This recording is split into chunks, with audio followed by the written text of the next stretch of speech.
Le Liberté Living Lab, pour ceux qui ne connaissent pas, c'est un lieu d'innovation technologique, économique à impact. Et depuis qu'on a créé en fait ce projet, bon, comme vous le voyez, on a un bâtiment, et ce bâtiment cherche vraiment à hybrider des profils très différents, des startups, bon, c'est un peu l'objet de ce soir, mais aussi des chercheurs, des équipes de services publics, des industriels. L'enjeu, c'est vraiment d'hybrider tout type d'acteurs pour permettre en fait d'accélérer des grandes transitions de société. Et ça, au LLL, on le fait de différentes manières. On le fait évidemment, et on l'a fait très tôt avec la création du programme Tecné, avec des partenaires. Et l'idée était vraiment de se dire qu'on allait détecter des startups qui allaient participer à la transformation sur des champs, alors beaucoup centrés autour de l'environnement et de la santé. En tout cas, c'est des terrains qui sont pour nous des terrains, on va dire, d'exploration qui sont importants. Mais au-delà de Tecné, on a aussi au LLL des programmes. On en a un très beau qui s'appelle Shift Lab, qui cherche à faire converger performance économique et impact social et environnemental, avec une partie études, une partie outils. Comment est-ce qu'on s'équipe tous collectivement pour penser l'impact et l'intégrer dans nos méthodes de travail, le connecter au business, le connecter à tout ce qui va nous permettre de créer de la valeur, pas seulement de performance, mais aussi de la valeur d'impact pour toutes les parties prenantes et tout l'écosystème avec lequel on travaille.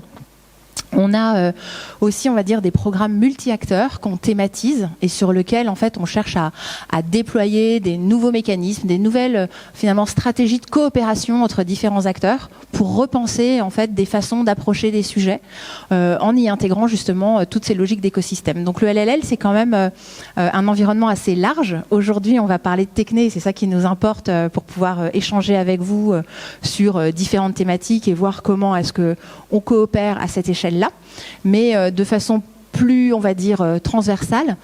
Ici, ce qu'on cherche vraiment à faire, c'est évidemment de l'innovation technologique, mais aussi de l'innovation économique, et le faire en intégrant toujours toutes les parties prenantes, donc avec une grande importance accordée au design, à l'impact par le design, et on met d'ailleurs en place un certain nombre de partenariats de recherche avec différents acteurs qui nous permettent, on va dire, d'explorer des nouvelles façons de penser, des nouvelles façons de travailler, des nouvelles façons de coopérer avec tout l'écosystème de valeur de chaque acteur aujourd'hui.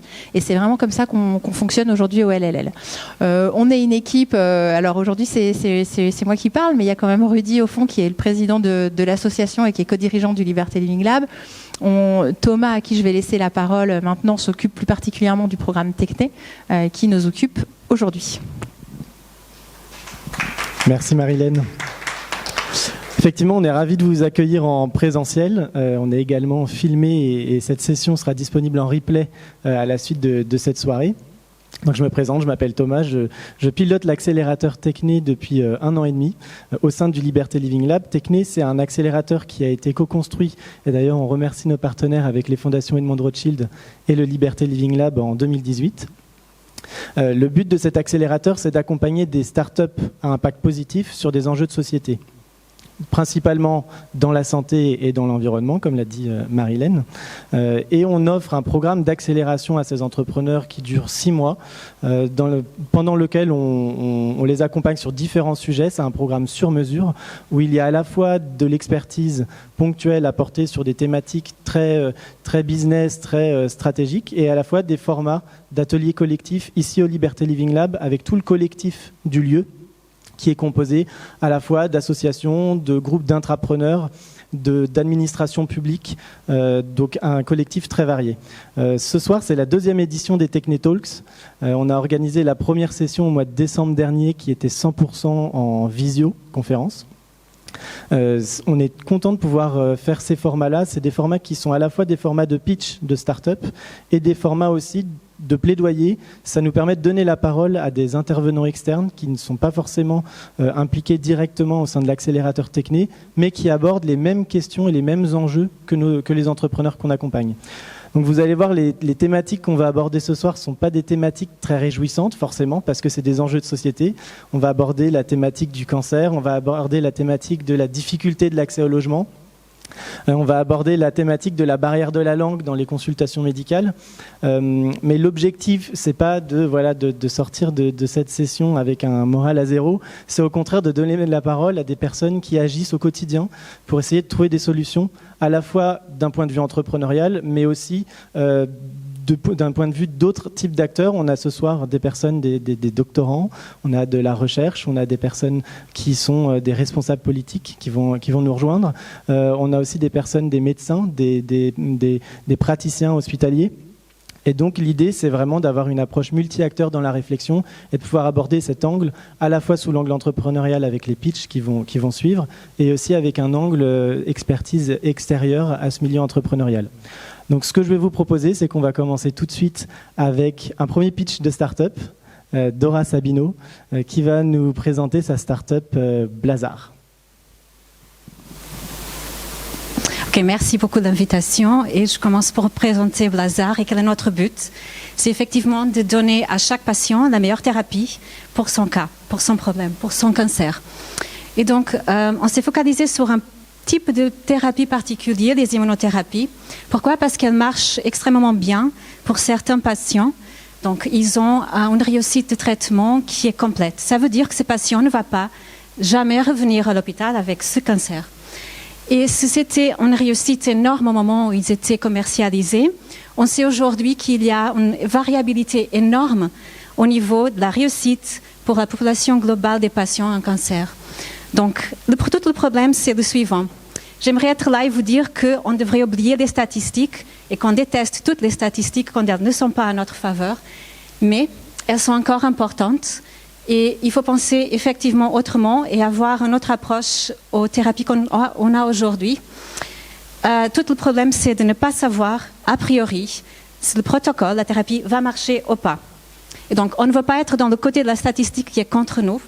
Et pour ça, ce que nous avons prévu de faire, c'est de pouvoir créer des statistiques un petit peu mieux pour le patient et pour les cliniciens.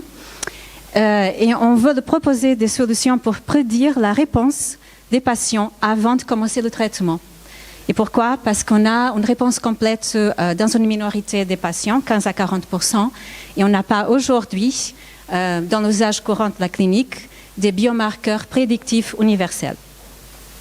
Donc l'impact d'une solution comme la nôtre, c'est qu'on va apporter aux non-répondeurs la possibilité d'avoir accès à d'autres thérapies ou à des combinaisons de thérapies, immuno et une autre, mais aussi de diminuer dans des populations très sensibles aux immunos les risques des effets indésirables et bien sûr allouer des ressources médicales d'une façon beaucoup plus rationnelle.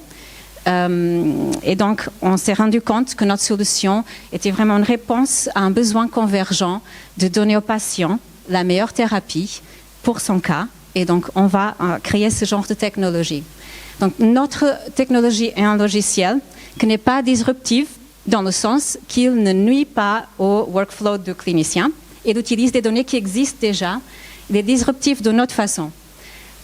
Il fait des rapports individuels pour chaque patient et donc il apporte une solution à l'individu, mais il peut aussi apporter une solution à des cohortes de patients. Ça veut dire que dans un grand groupe populationnel, on peut séparer les répondeurs des non-répondeurs. Comment on le fait? C'est que nous avons choisi des données très en ligne avec le fonctionnement des immunothérapies, l'histopathologie, mais aussi la génomique et la génétique. On a nos propres logiciels faits maison et algorithmes faits maison. Et on est en mesure aujourd'hui de dire qu'on a deux produits. Un c'est le Blazar Viewer et l'autre le Blazar Platform. Un qui répond aux besoins de l'individu, le Blazar Viewer, est un outil pour l'histopathologiste. Et le Blazar Platform, c'est un outil, encore une fois, dans le contexte oncologie, pour le clinicien et pour les groupes qui veulent séparer les non-répondeurs des répondeurs. Et donc, on a fait ce genre de produit qui est complexe et qui entame beaucoup de collaboration et beaucoup de dialogue avec des instituts un petit peu partout dans le monde. On a travaillé avec des cliniciens et nous continuerons à faire ça pour valider toutes les pas suivant notre produit. Aujourd'hui, on peut effectivement montrer comment ça se présente. Il y a un rapport personnalisé que vous voyez à gauche On peut prédire avec un taux de confiance assez élevé si un individu va être répondeur, et à droite, une suite d'algorithmes qui s'adaptent à différents types de cancers. L'équipe est un peu un mix-match de compétences. Moi, j'ai fait de la recherche pendant 14 ans, toujours focalisée sur la lutte contre le cancer. On a de notre côté Amin Ben Moussa, qui est le Chief Business Officer. Il a travaillé au Canada pendant 15 ans avec des fonds qui sont similaires de BPI France. Léo Filu, il a travaillé ici en France dans le start-up et aux États-Unis. Et Renan est un cofondateur de Blazer, comme moi. Aujourd'hui, on a le talent de Léo pour pousser ce projet qui est très challengeant et notre réseau autour de talents externalisés. Comme comité aviseur, nous avons Dr Rezel Aidi, qui était la première personne qui nous a fait confiance et qui nous a dit « Ok, vas-y, utilise les données de notre essai clinique et dis-moi qu'est-ce que tu peux faire avec ». On a Nuno Fonso, qui est notre advisor plutôt business et stratégie, et Aldo Faisal, qui est directeur de AI for Health at Imperial College. Donc on a ce genre encore une fois, de comité assez vaste et mélangé au niveau des compétences. Il y a d'autres personnes qui nous ont fait confiance, Entrepreneur First et Plug and Play. Ils sont nos investisseurs pré-amorçage. Et je serai très contente de parler avec vous après un petit peu sur notre projet. Merci.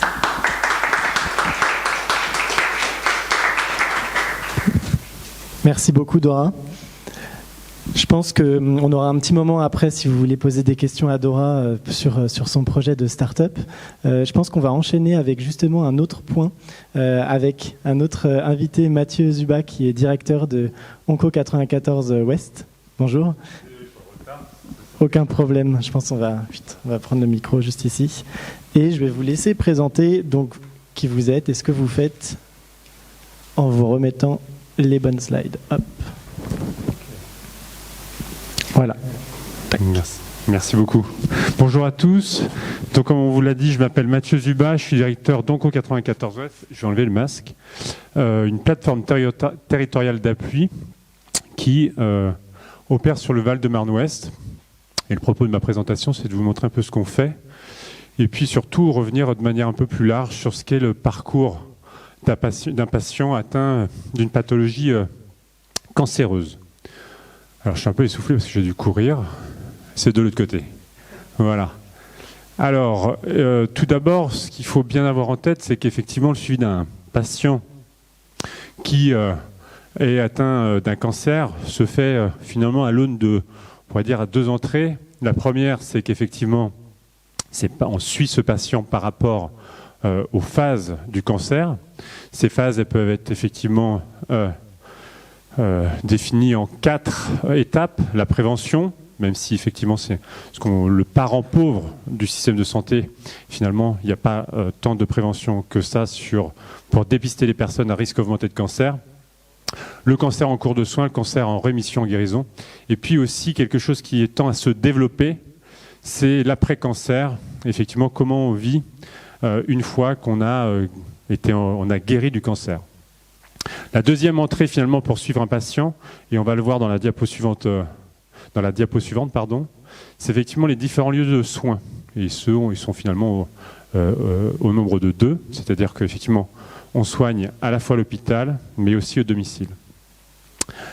Alors, effectivement, comme je vous le disais, le parcours du patient, et ça c'est quelque chose d'assez admis de manière tout à fait classique, il se finalement caractérise et se partage entre le domicile et l'hôpital.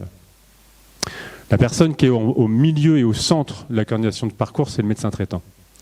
Effectivement, c'est lui, alors classiquement, ce n'est pas tout le temps le médecin traitant qui va finalement détecter les premiers symptômes et prescrire les premiers examens, mais c'est effectivement au cabinet de ville que le dépistage se fait et que les premiers symptômes sont finalement détectés. Et puis très rapidement, on va à l'hôpital, et là effectivement, on y fait un diagnostic, un bilan oncologique, et puis effectivement, on passe en RCP, c'est-à-dire une réunion de concertation pluridisciplinaire, où finalement qui réunit au moins 3, et ça c'est assez finalement définie notamment par l'INCa. Réunion, donc l'INCa, l'Institut national du cancer, et donc réunion de concertation pluridisciplinaire qui réunit des professionnels de au moins 3 disciplines, et à ce moment-là, on va effectivement faire un plan de soins et personnalisé pour le patient. Et donc à ce moment-là, on passe aux annonces. J'ai mis en S parce que l'annonce, effectivement, est de la même manière, c'est assez formalisé, et tant mieux d'ailleurs. C'est vraiment des progrès depuis ces dernières années. Et donc effectivement, on va annoncer à la personne aussi dans un premier temps qu'il a un cancer, et puis aussi on partage avec le patient le diagnostic et ce qu'on pense devoir mettre en place pour qu'il s'inscrive dans un parcours de soins qui soit le plus adapté à sa problématique. Et sa problématique, elle n'est pas uniquement, c'est pas uniquement une problématique de santé, c'est évidemment une problématique qui est multidimensionnelle, qui prend en compte l'ensemble du parcours de santé de la personne, c'est-à-dire des problématiques au niveau social, médico-social. Puis on passe en phase 3, où là on passe au traitement. J'ai mis en HDJ, c'est-à-dire en hôpital de jour. Les traitements se font effectivement en hôpital de jour et ils sont finalement assez classiquement répertoriés entre la chirurgie, qui est finalement un traitement curatif, la radiothérapie, la chimiothérapie, ou encore les thérapies ciblées, qui sont des nouvelles thérapies. Et je crois que ma prédécesseur vous a parlé plus précisément de l'immunothérapie, qui quand même est un traitement assez révolutionnaire, dont il met le patient au centre de la prise en charge. Mais effectivement, une fois qu'on est passé à l'hôpital, c'est pas terminé. Le parcours ne se termine pas, le patient rentre chez lui et effectivement, il rentre avec son cancer et il rentre dans son quotidien. Je regarde le temps que j'ai. Il rentre finalement chez lui, il est là avec sa maladie et il a besoin qu'on l'aide, qu'on le supporte dans sa maladie et dans son quotidien. Donc effectivement, on peut mettre en place tout un système pour effectivement qui bénéficie d'un accompagnement le plus adapté possible.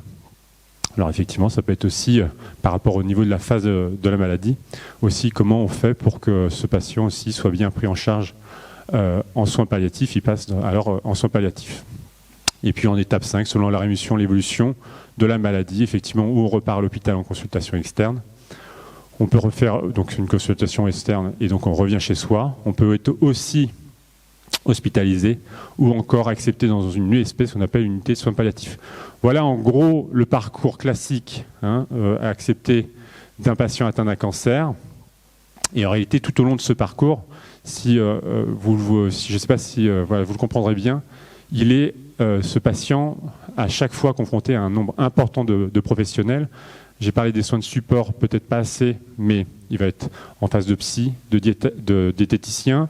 Il va se retrouver à l'hôpital. En ville, c'est un parcours qui peut être heurté et qui reste d'être perturbé par le nombre d'interlocuteurs pour le patient. Et donc, il faut réussir à coordonner ce parcours. Et c'est ce que fait finalement Onco 94, qui est un réseau de santé, je vais vous expliquer un petit peu plus tard. C'est relever les défis qui sont là. C'est-à-dire que le patient, il doit coordonner son parcours. Vous l'avez vu, il rencontre plein de personnes, plein de professionnels. Il rentre chez lui, il a besoin qu'on l'aide. Il faut qu'il puisse avoir accès aux médecins traitants. Il faut aussi aider les aidants. Voilà, il est chez lui, il a des enfants, d'accord, mais il a aussi une femme, un mari, un parent.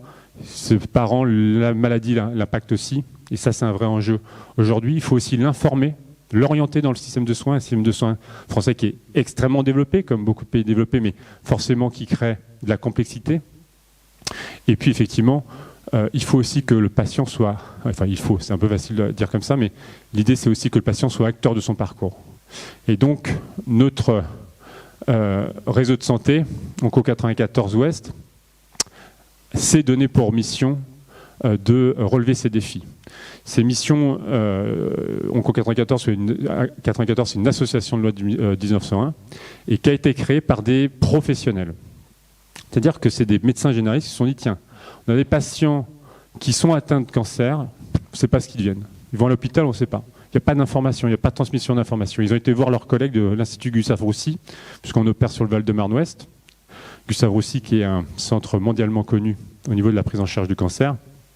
Ils se sont dit comment on fait, comment on va faire pour pouvoir mieux fluidifier le parcours de nos patients. Et ils ont eu l'idée de créer un réseau de santé. C'est aux alentours des années 90, et ça s'inscrit dans une dynamique de création des réseaux de santé.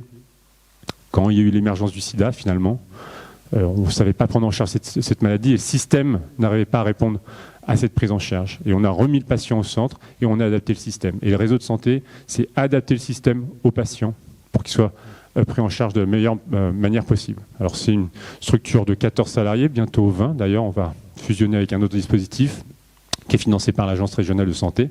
Si ça a été au départ une initiative de professionnels, l'ARS, qui n'existait pas encore, en 2003, en tout cas c'était l'État qui a décidé de financer ces dispositifs. Il a dit que c'était plutôt pas mal et que c'était intéressant, et donc a financé ces dispositifs. Et donc on a accompagné des personnes en cancérologie, c'est l'origine de notre travail.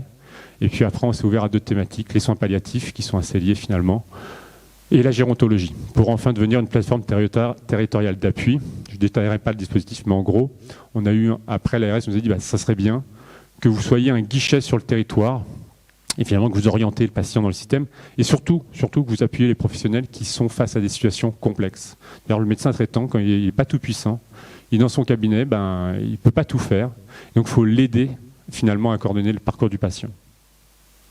Alors voilà, c'est pour ça que je vous parle du professionnel. Nos missions, c'est appui à l'orientation dans le cadre du parcours.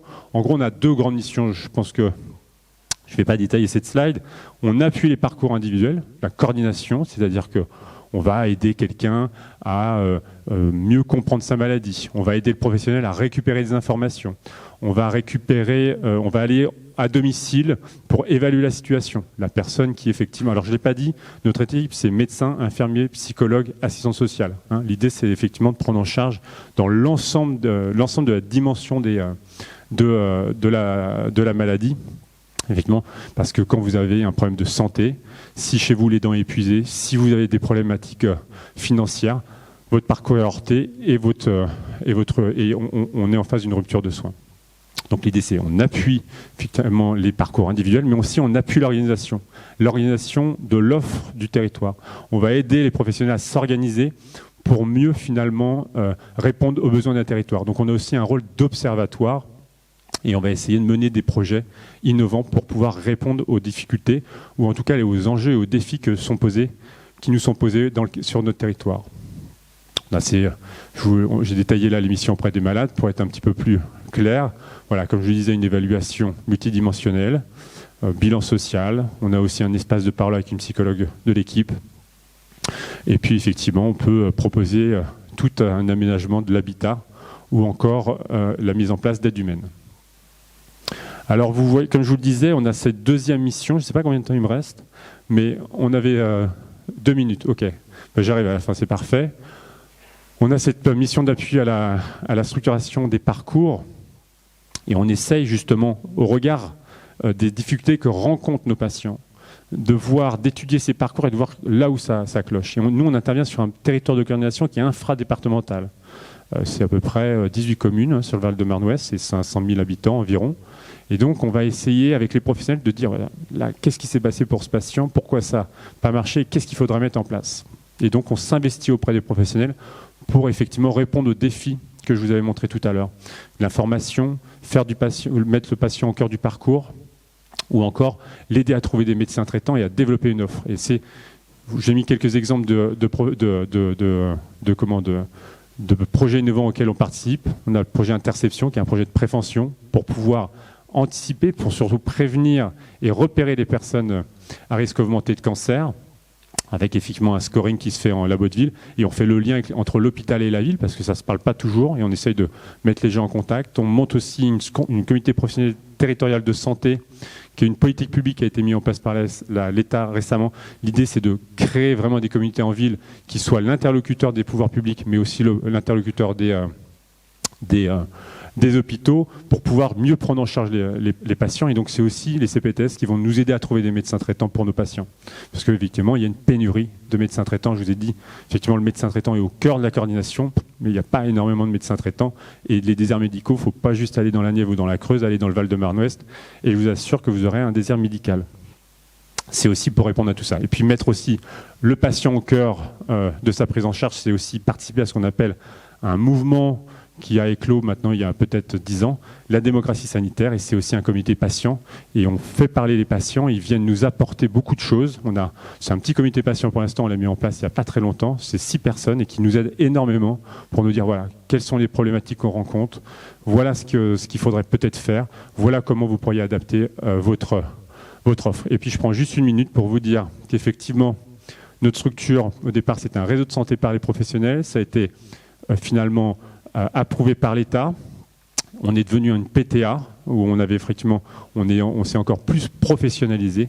Et demain, c'est un cycle qui sera sur vos territoires. Peut-être que vous serez amené à rencontrer ce cycle de DAC, dispositif d'appui à la coordination. L'idée, c'est de regrouper toutes les offres de coordination, d'aide pour les professionnels, mais aussi pour les patients qui sont perdus dans leur parcours de soins, pas que les patients cancer, pour les aider à se retrouver, à pouvoir les appuyer.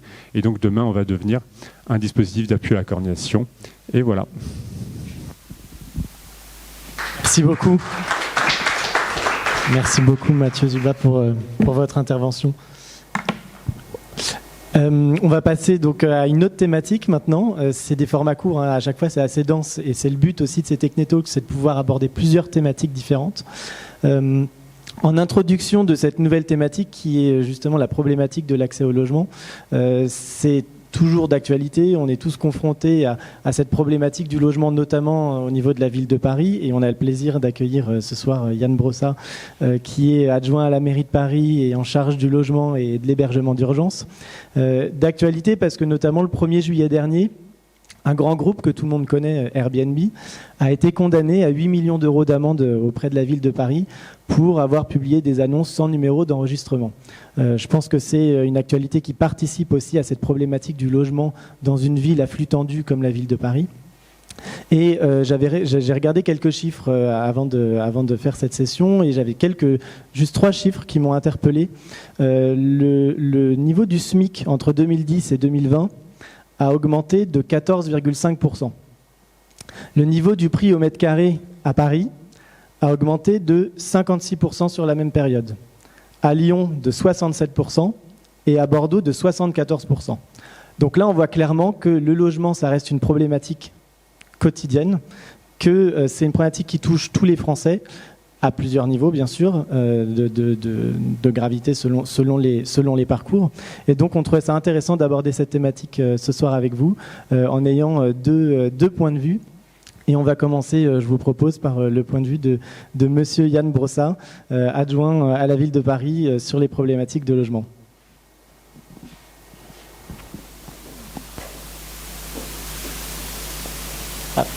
Merci beaucoup, merci à vous de m'accueillir et très heureux de pouvoir discuter avec vous à la fois des problématiques de logement, mais aussi surtout parce que c'est évidemment ce qui m'intéresse le plus et sans doute ce qui vous intéresse aussi, des solutions que nous essayons à la ville de Paris de mettre en œuvre pour remédier aux difficultés de logement rencontrées par les habitants de notre ville et par tous ceux qui y travaillent et voudraient pouvoir y habiter. C'est vrai que traiter du problème du logement à Paris, c'est être confronté à plein de problèmes. Et être adjoint à la maire de Paris en charge du logement, c'est surtout être confronté à beaucoup de frustration parce qu'on n'est pas capable de répondre à tous les besoins qu'on a en matière de logement. Pourquoi c'est si compliqué ?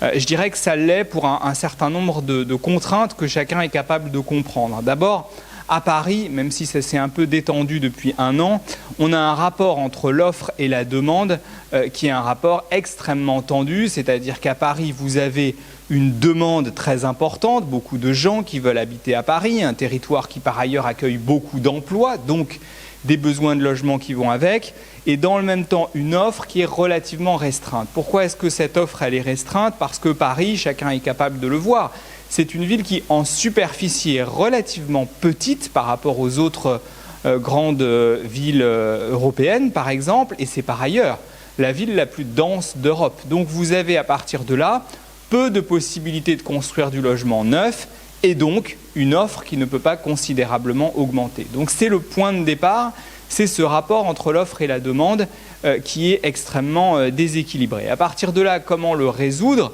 nous, le parti que nous avons pris depuis maintenant un certain nombre d'années, c'est une intervention sur le marché. C'est la conviction que le marché, ne pouvant pas régler le problème à lui tout seul, on a besoin de mettre en place des outils de régulation. Je résumerai ça de la manière suivante. Il y a deux principaux piliers qui nous permettent d'essayer de résoudre le problème. Le premier, qui est l'outil le plus classique, celui que chacune et chacun connaît, c'est ce qu'on appelle le logement public, ce qu'on appelle aussi de manière plus classique le logement social, ce qu'on appelait les HLM. Paris, contrairement parfois à ce que certains peuvent penser, c'est quasiment 25% de logements sociaux. C'est-à-dire que vous avez à Paris un habitant sur 4 à peu près qui vit dans un logement social, qui vit dans un logement public et qui vit donc dans un logement qui échappe au marché, puisque les prix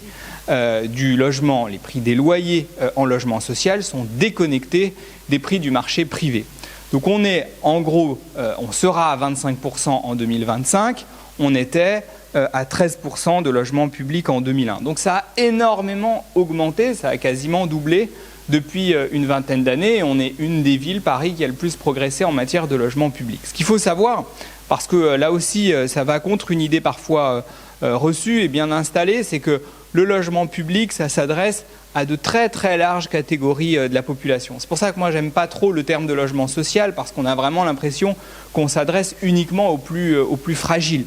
Pour une famille avec 2 enfants, y compris des ménages qui ont un revenu de 6 000 € par mois, peuvent accéder, en tout cas ils sont éligibles, à du logement public. Donc le logement social, ça s'adresse aux catégories les plus modestes, mais ça s'adresse aussi à des catégories de la classe moyenne. Et puis par ailleurs, le logement étudiant, le logement qu'on appelle les foyers de jeunes travailleurs, qu'on appelle maintenant les foyers de jeunes actifs, tout ça, ça relève du logement social, ça relève du logement public, ce qui fait qu'une grande majorité des Parisiens seraient éligibles à du logement public. C'est pour ça qu'on a tellement essayé ces dernières années de développer le logement social et qu'on y est arrivé, puisque je vous le redis, on a quasiment doublé notre taux de logements sociaux. Comment on a fait ? On a fait ça de plusieurs manières. D'abord en construisant quand même si c'est compliqué de construire à Paris, on a quand même réussi à construire. On a imposé au secteur privé, aux promoteurs, un certain nombre de contraintes, c'est-à-dire qu'un promoteur qui aujourd'hui fait du logement à Paris, du logement privé, il est obligé, parmi ces différents logements, de réserver 30% des logements à du logement social, c'est-à-dire qu'il nous en vend 30%, s'il en fait 10, il nous en vend 3, et donc ça c'est systématique. Donc on a mis en place ces règles. Et puis par ailleurs, on a aussi une politique de rachat d'immeubles, on en a d'ailleurs racheté un rue Saint-Denis, pas très loin d'ici, qu'on transforme ensuite, par exemple des immeubles de bureaux, qu'on transforme ensuite en logements sociaux. Et c'est ça qui nous a permis de développer le logement social. Donc le premier pilier, c'est celui-ci, c'est le logement public. Et puis le deuxième pilier, c'est là que ça devient plus compliqué, c'est la régulation du secteur privé. Parce que même dans une ville où vous avez 25% de logements publics, il reste 75% de logements qui dépendent du privé, qui sont propriétés de propriétaires privés. Et donc là, on a une stratégie qui tient, je dirais, en 3 points. Le premier, c'est que nous avons décidé de mettre en place à Paris ce qu'on appelle l'encadrement des loyers.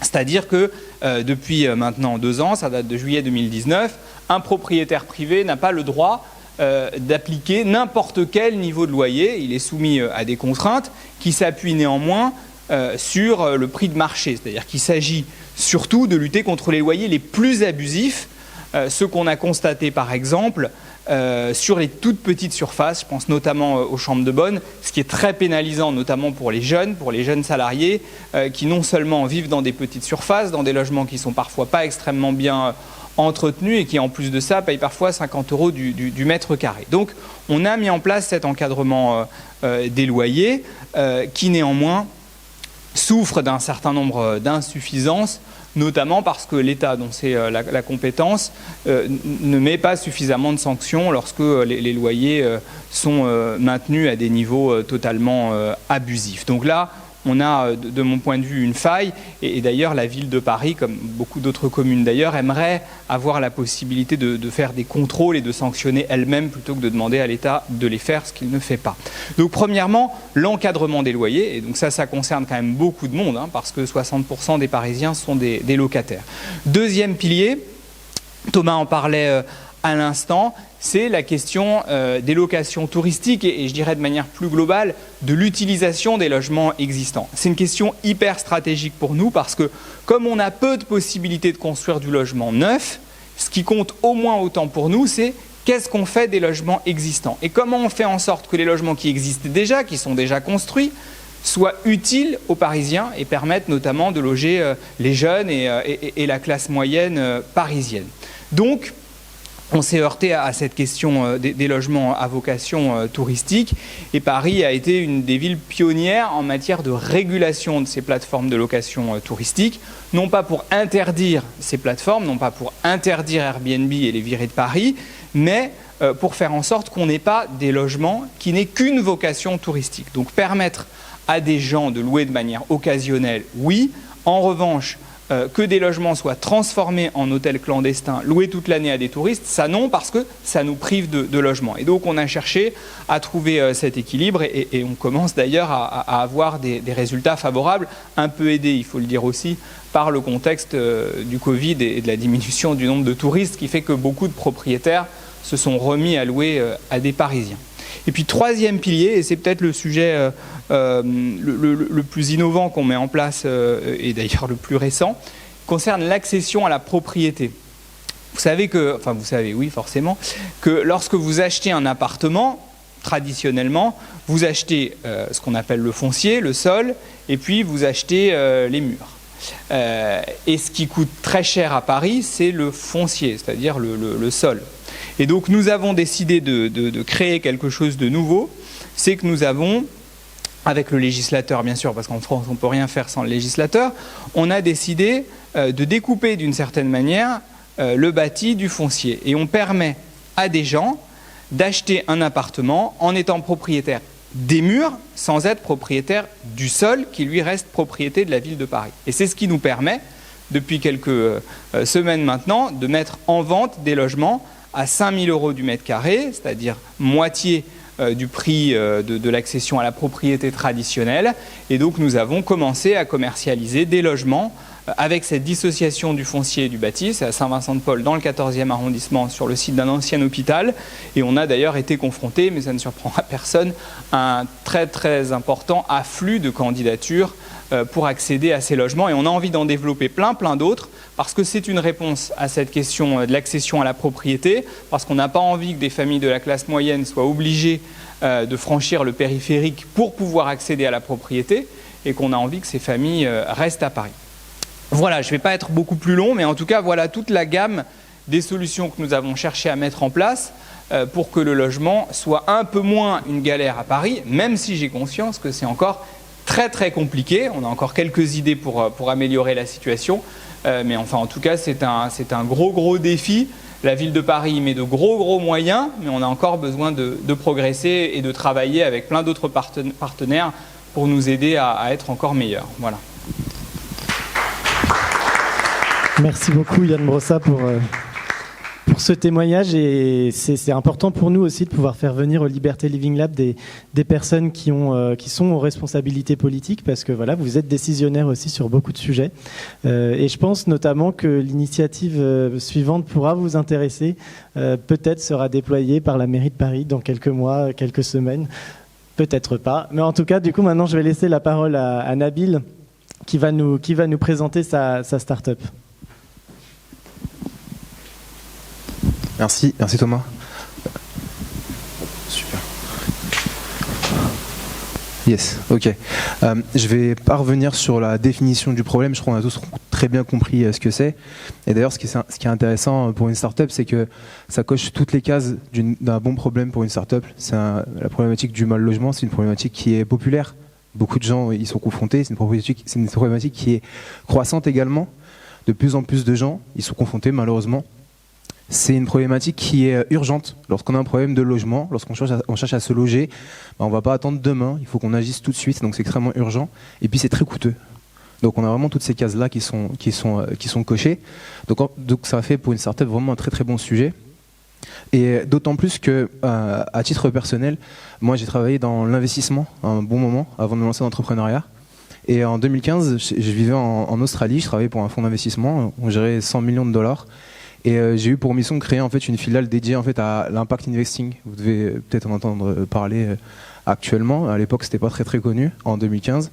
Et au sein de cette filiale, en fait, un promoteur immobilier m'a contacté afin de l'accompagner dans le financement d'une promotion immobilière permettant de sortir des mécanismes financiers classiques, notamment le recours à de gros effets de levier pour faire un maximum de profit, quitte à vendre super cher à des populations qui sont déjà équipées. Donc le sujet, c'était de vendre à des personnes qui ne l'étaient pas, donc qui n'avaient pas accès à la propriété, et trouver un mécanisme leur permettant eux aussi de ne pas passer par ces circuits bancaires classiques qui sont extrêmement contraignants et qui ne fait pas dans la personnalisation. En France, la médiane basse de revenus, donc vraiment ceux qui sont classe moyenne basse, eh bien, ce sont ceux qui ont du mal à répondre à des critères de banquiers lorsqu'ils souhaitent accéder à la propriété, mais également de propriétaires bailleurs, pour la simple et bonne raison qu'ils sont eux-mêmes endettés. Donc en gros, ils appliquent les mêmes critères que les banquiers afin de pouvoir réaliser leur investissement locatif, parce que c'est un petit peu ça le sujet numéro 1 aussi. Et dans le cadre de Clé, en fait, on a voulu permettre à chacun d'accéder à un logement, que ce soit pour être simplement locataire ou également accéder à la propriété. Et du coup, je vous ai parlé de ces promoteurs immobiliers, et ça a été un très très gros succès. C'était une promotion à quasiment 30 millions de dollars, et on l'a réalisé extrêmement rapidement. Et en moins de 6 mois, on avait généré un chiffre d'affaires de quasiment 1 million de dollars grâce à une solution qui créait de la valeur, mais qui partageait cette valeur-là et qui créait de la valeur sociale. Donc je vais aller directement dans le détail et vous expliquer en fait ce qu'on fait. Donc avec Clé, on a développé une solution qui s'appelle le micro-immobilier. En fait, l'enjeu avec l'immobilier, c'est que c'est super capitalisé, donc tout le monde ne peut pas y avoir accès. Donc on s'est simplement dit, et si on allait à une échelle un cran en fait inférieur. Et il faut savoir que c'est un petit peu comme ça qu'est née la notion de copropriété en France dans les années 50. Parce qu'avant, en fait, lorsqu'on achetait un logement, on achetait l'immeuble en entier. La notion de copropriété n'existait pas. Et donc, par conséquent, il fallait avoir les moyens d'acheter un immeuble. Donc, on a développé cette notion de copropriété afin de permettre aux gens d'acheter chacun un appartement d'un immeuble et donc réussir à financer et à créer de nouveaux logements, notamment lorsqu'on a eu une vague migratoire qui a été importante pour reconstruire la France, etc. Il fallait développer du logement neuf. Mais en fait, sur la même logique, nous, on est allé sur un cran en dessous, encore plus, en atomisant l'immobilier, en créant en fait une fraction d'un logement qui est digital, qui est échangeable et qui est invariable. Et c'est cette notion de micro-immobilier qui permet de pouvoir fournir très rapidement en zone tendue du logement qui est abordable et qui est également ouvert à l'accession progressive à la propriété. Mais je vais vous expliquer ça très facilement. On utilise un mécanisme très simple qui s'appelle le co-investissement, ce que j'ai utilisé avec mon promoteur. En fait, on va permettre aux ménages d'acheter seulement, en fonction de leur capacité financière, la fraction d'un logement. Lorsqu'ils vont le faire, ils vont s'y donner accès, donc ils vont pouvoir occuper la totalité. Et en fonction de combien ils ont acheté, ils vont devoir un loyer sur la partie qu'ils ne possèdent pas. Je vous donne un exemple, là, dans ce cas de figure-là, vous achetez 10% d'un logement, eh bien vous payez 90% du loyer. On fait un calcul très facile, un loyer à 1000 €, eh bien vous payez 900 €. Mécaniquement, ça vous revient moins cher, donc c'est beaucoup plus abordable. La deuxième chose, c'est qu'on n'applique pas des rendements locatifs classiques. On ne cherche pas à maximiser les profits. Ce qu'on cherche, c'est à proposer du logement abordable. Donc ce qu'on fait, c'est que nos loyers sont équivalents à celui du logement intermédiaire. 83% des Français en sont éligibles. Notre objectif, c'est de faire en sorte que le logement soit beaucoup plus facile à y accéder, simplement pour être locataire. Et à cette étape-là, le reste est simplement acheté par ce qu'on appelle, nous, des collecteurs d'épargne. C'est votre banque, votre assureur, votre mutuelle, tous ceux qu'en fait, dont le job est de venir vous prélever votre épargne, l'investir sur les marchés financiers pour tirer du rendement, afin d'être présent lorsque vous avez un pépin de santé, par exemple, qui doit vous avancer des frais, ou lorsque vous avez cassé votre voiture et qu'on doit aussi payer.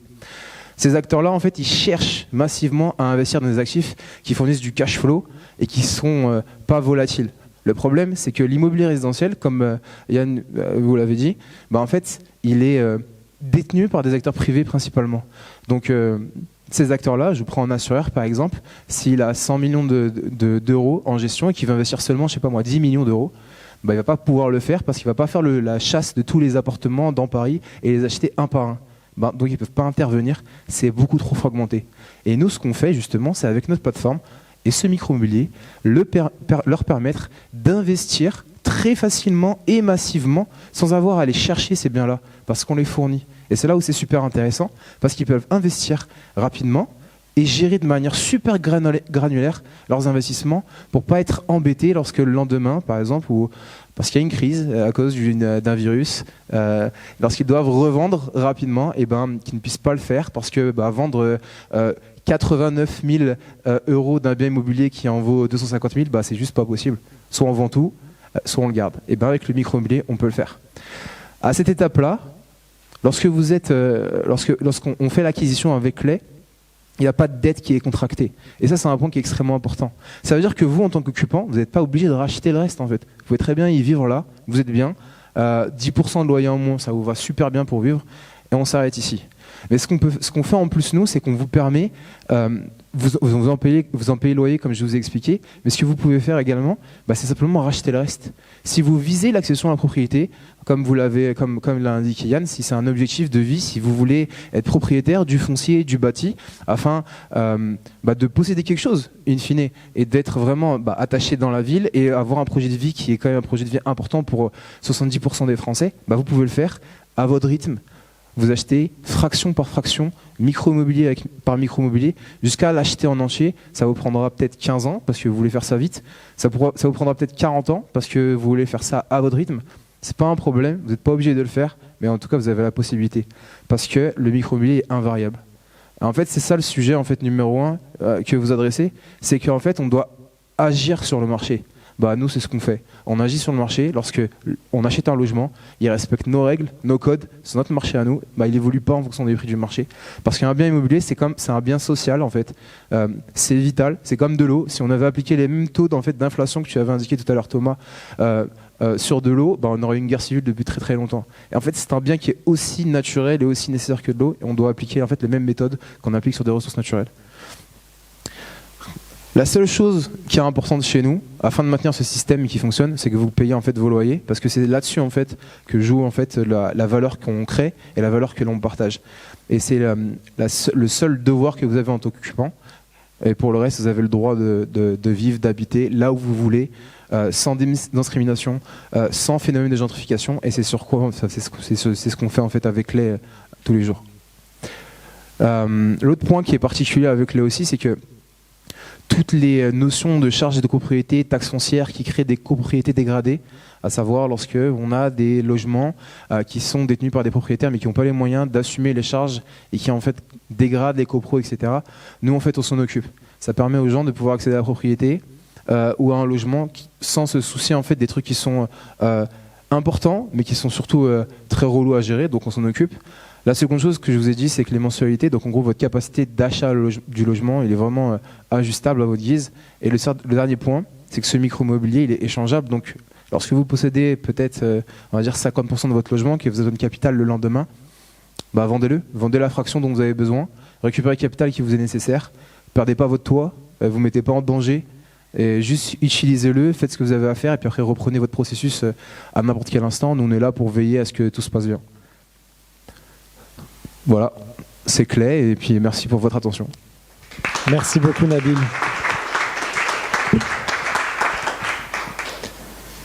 Je vous remercie pour ces interventions. Merci Yann Brossat d'être venu nous voir au Liberté Living Lab. On va passer donc à la dernière thématique. Thématique santé de nouveau. Et pour ça, je vais appeler, je vais pas appeler quelqu'un tout de suite d'ailleurs, parce qu'en fait, si, je vais l'appeler, mais de très loin. En fait, on va d'abord entendre les propos d'un médecin égyptien, Saleh Fahmy, qui n'a pas pu être là avec nous ce soir parce qu'il est en Égypte, au Caire, mais il nous a fait quand même un petit témoignage de 6 minutes vidéo sur son projet, un projet qui est partagé par Carter Brown ici présent et qui développera justement juste après un peu plus dans le détail les dimensions de ce projet.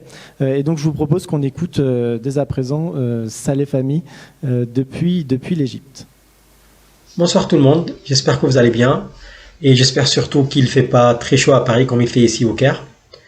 Je me présente, je m'appelle Saleh Ali, je suis médecin égyptien canadien et je travaille actuellement comme chercheur en santé publique avec la PHP sur un projet qui s'appelle APIDE. Ce projet essaye de trouver une solution technologique pour la problématique de barrière linguistique chez les migrants, surtout dans un contexte de visite de prévention, donc où on va offrir un dépistage de VIH et d'hépatite. Donc rapidement en parcours, après l'école de médecine en Égypte, je suis parti au Canada pour continuer les études de santé publique et c'est là-bas où j'étais confronté pour la première fois à la problématique de barrière linguistique chez les immigrants. En attendant de faire mon équivalence, j'ai travaillé comme bénévole avec l'Organisation des médecins du monde dans la clinique des migrants à Montréal. Médecins du monde, ils ont une équipe de bénévoles qui sont trilingues et donc qui parlent français, anglais et leur langue maternelle. Pour moi, c'était l'arabe. Et ces bénévoles font la traduction entre le patient et l'infirmière ou le médecin pendant l'entretien médical. Le problème, c'est que si les bénévoles n'ont pas une connaissance du jargon médical en français, anglais ou dans la langue maternelle, ça peut causer une difficulté pour la tâche. Aussi, il n'y a pas toujours assez de bénévoles pour couvrir toutes les langues, d'où l'importance de trouver un outil qui peut aider ces personnes à faire leurs tâches, mais aussi qui peut faire la traduction à la place des bénévoles ou d'une troisième personne qui se trouve pendant une visite entre un patient et un médecin, qui n'est pas toujours facile à avoir, même si cette personne qui fait la traduction est un conjoint ou un ami du patient. Et donc, pour arriver à bien comprendre un patient, bien sûr, on a besoin de bien communiquer avec lui pour recueillir toutes les informations nécessaires, établir une relation de confiance, mais aussi comprendre comment demander les questions d'une façon sensible à la culture du patient pour arriver plus rapidement et d'une façon plus efficace à un diagnostic. Par exemple, pendant que je faisais la traduction pour une infirmière à la clinique des médecins du monde, un patient égyptien s'est présenté avec des symptômes qui montrent qu'il a peut-être des problèmes de foie. Donc l'infirmière, bien sûr, elle lui demande des questions qui sont typiques pour un patient canadien. Or, un patient égyptien qu'on peut comprendre après 2-3 échanges avec lui qu'il est musulman pratiquant, on n'a pas vraiment une nécessité de lui demander des questions comme est-ce que vous consommez de l'alcool et des questions sur ses pratiques sexuelles pour éviter tous les tabous et tous ces problèmes de culture qui peuvent gêner le patient. Par contre, si on connaît l'histoire des maladies reliées au foie en Égypte, on peut leur demander s'ils viennent d'un petit village, s'ils sont partis nager dans le Nil, parce que là-bas ils peuvent attraper un parasite qui s'appelle la bilharziose, qui n'est plus vraiment existant en Égypte, mais qui était endémique. Donc pour les personnes âgées, peut-être aussi, ils peuvent l'avoir, et qui est une porte pour attraper les autres maladies comme l'hépatite. Aussi, c'est une façon de commencer à parler avec les patients égyptiens sur toutes les maladies qui sont liées au foie, parce que surtout les générations anciennes, ils comprennent bien ces questions-là liées à la bilharziose. Donc du coup, moi j'ai commencé à parler avec le patient de ce côté et je notais à l'infirmière de faire peut-être un test de bilharziose pour savoir si le patient il a cette maladie. Effectivement, l'infirmière elle m'a dit qu'elle ne connaissait pas du tout cette maladie qui n'existe qu'en Égypte et dans d'autres pays de l'Asie, mais qui n'existe pas au Canada. Donc on comprend bien que pour arriver à avoir toutes les informations d'un patient, il faut bien comprendre sa langue, comprendre la culture, d'où il vient.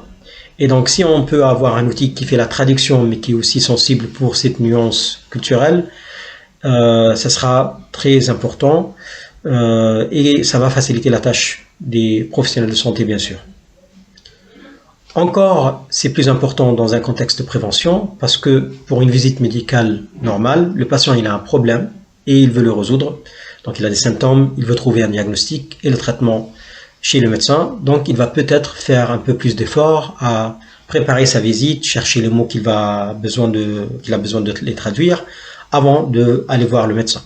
Et il sera aussi plus attentif, bien sûr, aux informations diffusées par le médecin. Or, pour la prévention, sur des maladies qui n'ont pas des symptômes au début, comme le VIH et l'hépatite C, la plupart du temps, le patient ne se sent pas vraiment concerné s'il n'a pas de symptômes et peut dire que bon, il n'est pas à risque, donc il n'est pas vraiment intéressé pour un dépistage, pour une maladie qu'il ne pense pas l'avoir.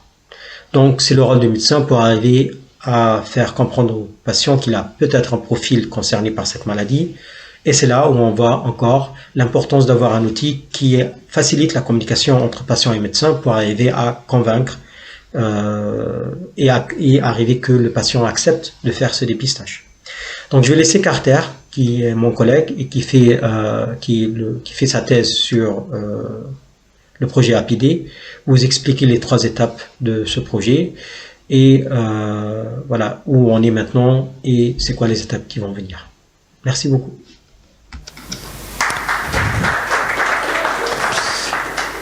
Donc voilà, j'avais demandé notamment à Saleh de nous fournir un témoignage, une anecdote justement dans son métier, dans sa pratique médicale de barrière de la langue, et il a pu vous la dévoiler ici avec ce fameux patient de nationalité égyptienne au Canada. Et donc maintenant, je vais laisser la parole à Carter pour justement vous présenter le projet. Merci. Alors, comme présenté, je suis Carter Brown, je suis doctorant en santé publique et épidémiologie à l'Université de Paris. Financé par l'Agence nationale de recherche en sida et hépatite, je travaille sur ce projet EPID, qui est le dépistage de VIH et hépatite B et C chez des personnes migrantes. Aujourd'hui, on est plutôt dans une optique de VIH où U égale U, en anglais undetectable equals untransmittable, qui voulait dire qu'une personne qui vit avec le VIH ou une charge virale indétectable ne peut pas transmettre le virus. Pour contextualiser notre projet un peu mieux, aujourd'hui, il y a plus que 150 000 personnes qui vivent en France avec le VIH. Parmi 25% ont été diagnostiqués à un stade tardif de la maladie. Nous savons très bien que les migrants sont particulièrement touchés par le VIH et les hépatites, liés à la précarité avec très peu d'accès aux soins avant d'arriver en France, mais aussi dès qu'ils arrivent en France. Et donc, il y a des opportunités manquées du dépistage dans ce contexte.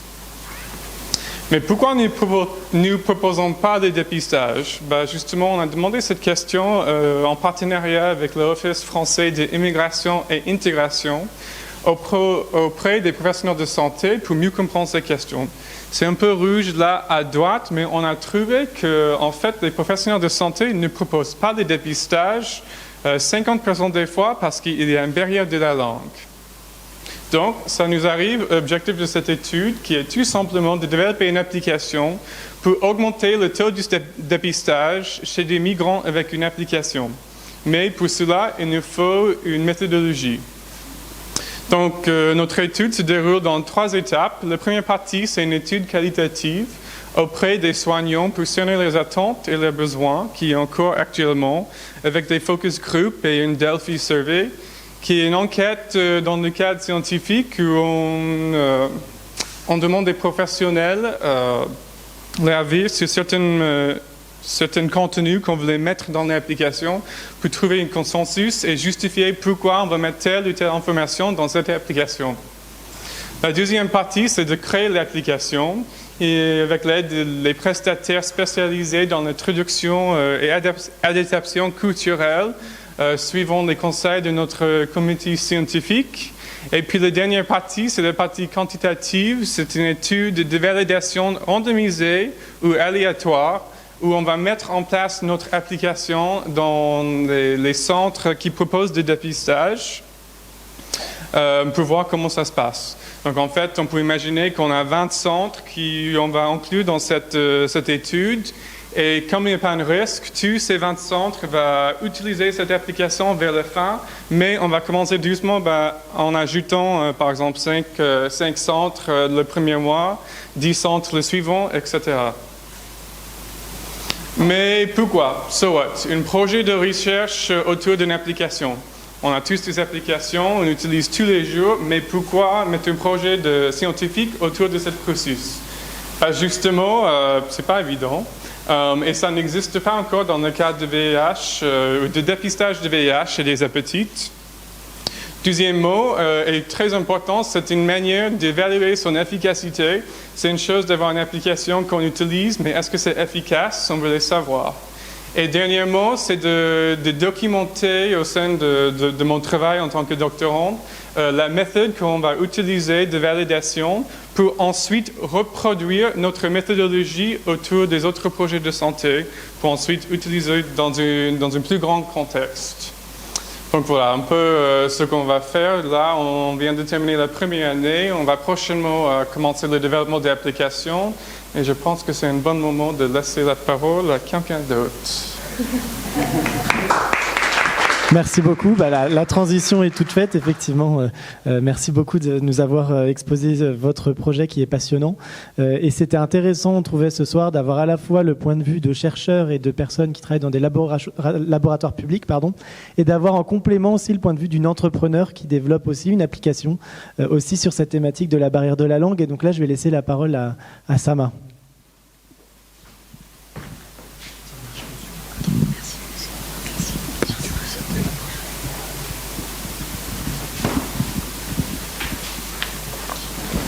Bonsoir à tous.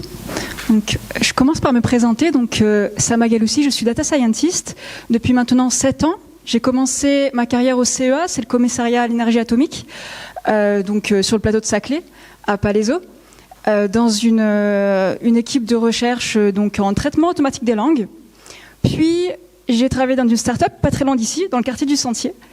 Et c'est sur une application de messagerie avec des outils liés à l'intelligence artificielle. Ensuite, j'ai travaillé au ministère de la Santé en tant qu'entrepreneur d'intérêt général. Et c'est comme ça que j'ai connu d'ailleurs le Liberty Living Lab, puisqu'on a été incubé ici, donc c'était en 2018. Et maintenant, après cette expérience, je me suis lancée dans l'entrepreneuriat avec le projet dont on va parler. Mais avant ça, je vais d'abord vous raconter une anecdote. Donc, lorsque j'étais étudiante, en technologie de l'information pour la santé, à Grenoble. Et durant mon cursus, on a plusieurs stages à faire dans le milieu hospitalier. Et l'un des stages que j'avais à réaliser, c'était dans le pôle d'anesthésie et de réanimation du CHU de Grenoble. Et lors de mon premier jour de stage, je passe par la salle de réveil. Et là, il y a une infirmière qui vient vers moi et qui vient me demander de l'aide. Et donc, elle m'amène vers une patiente. Cette patiente venait de se réveiller de son opération. Elle ne parlait pas un mot de français. Elle parlait qu'en arabe. Et donc, ils ont fait appel à moi pour pouvoir traduire. Mais le truc, c'est qu'en fait, ils m'ont vu, ils ont pensé que je pouvais traduire, mais c'est pas du tout le cas, en fait. Je parle pas très bien l'arabe, donc j'ai pas pu aider. Et du coup, c'était un peu frustrant de ne pas pouvoir les aider. Et par la suite, en fait, il faut savoir que ça, c'est quelque chose qui arrive très souvent. Ça arrive des centaines de fois par jour partout en France. Il faut savoir que 3% de la population qui vit en France ne parle pas le français. Et donc, ça représente plus de 2 millions de personnes qui, comme vous et moi, ont besoin d'accéder aux services de base, comme le logement, bien sûr, mais aussi comme les soins. Et donc, on arrive avec une solution, on propose une solution que l'on est en train de développer, qui s'appelle donc Aliatalk. Aliatalk de Aliatech. C'est un assistant vocal interprète qui propose des traductions adaptées au contexte médical, bien sûr, mais aussi au contexte culturel. Et ça, grâce à de l'intelligence artificielle. Donc ça interprète en temps réel la conversation entre un praticien et son patient allophone. Un patient allophone, c'est-à-dire un patient qui ne parle pas ou peu le français. Aujourd'hui, on propose 79 langues et dialectes qui sont enrichis en permanence dans le système. Et maintenant, on va voir une démo.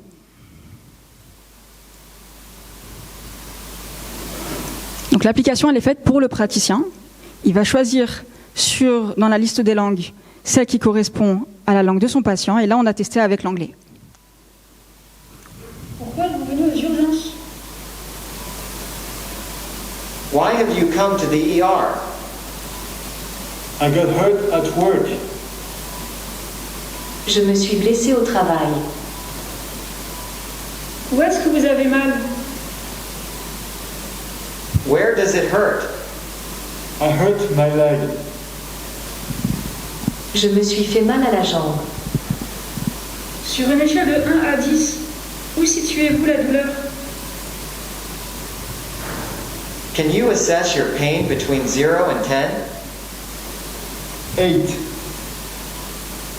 8. Voilà, alors comme vous pouvez le voir sur la présentation, enfin sur les phrases, donc on a la phrase qui a été dite par le praticien et ensuite on a la reformulation de la phrase. Et grâce à la reformulation, on s'assure que le système il a bien compris ce que le praticien veut dire. Et ça, c'est quelque chose qu'on ne peut pas faire quand on a un interprète en fait. Surtout si c'est pas un interprète professionnel, eh bien, il faut lui faire confiance. Et là, il y a pas mal de cas en tout cas où on ne peut pas se donner justement, on ne peut pas se permettre ça. Donc concernant les bénéfices de AliaTalk, de Aliatech, eh bien, tout d'abord, c'est bien sûr de faciliter la communication, de limiter le risque d'erreur médicale et d'omission, de réintégrer les patients dans le parcours de soins, puisqu'au final, un patient qui vient une fois à l'hôpital, qui n'est pas compris par l'équipe médicale, il va peut-être essayer de revenir une seconde fois, mais ensuite, on peut le perdre en fait. Et puis là, c'est un vrai problème de santé publique. Il y a aussi, comme bénéfice, la confidentialité. Plus besoin d'avoir une tierce personne dans la salle, surtout lorsqu'on est dans le cadre d'une consultation et que l'on n'a pas forcément envie d'avoir quelqu'un que l'on ne connaît pas et qui va traduire pour nous des questions qui sont assez personnelles. Et enfin, bien sûr, la disponibilité 24 heures sur 24, donc, puisque c'est une application qui est directement sur une tablette ou sur un téléphone du praticien et qui peut utiliser à tout moment. Donc maintenant, je vais vous parler des actualités de Aliatech. Eh bien, on a développé et finalisé la version numéro 2.5, qui est une version où on peut maintenant, c'est que les utilisateurs anglophones, donc les praticiens anglophones, peuvent aussi utiliser la solution. Ça, c'est pour notre expansion plus tard mondiale, donc France en premier, mais ensuite on compte aller aux US et au UK. On a 50 utilisateurs actifs dans l'application et l'équipe s'agrandit. Donc on a Lucas qui nous a rejoint tout récemment et qui est là dans le public. Et concernant le besoin, eh bien, on a besoin de retours utilisateurs pour améliorer l'application. Donc ça, c'est quelque chose qui se fait constamment. Et on est en train de définir le plan de commercialisation du produit. Merci à tous. Et je vais terminer avec cette citation de Nelson Mandela. Si vous parlez à un homme dans une langue qu'il comprend, vous parlez à sa tête. Si vous lui parlez dans sa langue, vous parlez à son cœur. Merci.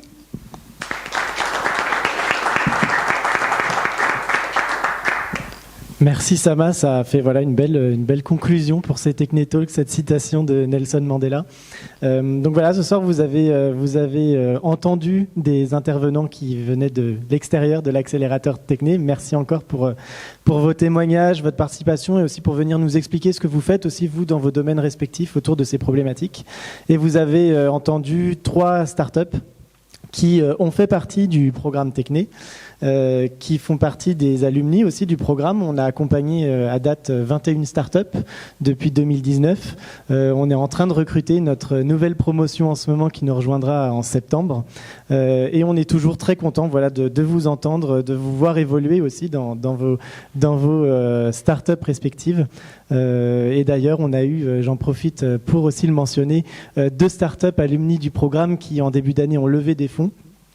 Assez significativement, qui ont chacune levé 4 millions d'euros. Donc c'est Arcane et Mila de la première et de la deuxième promotion Techné. Et on est très content pour eux et on espère que ça va arriver à plein d'autres startups.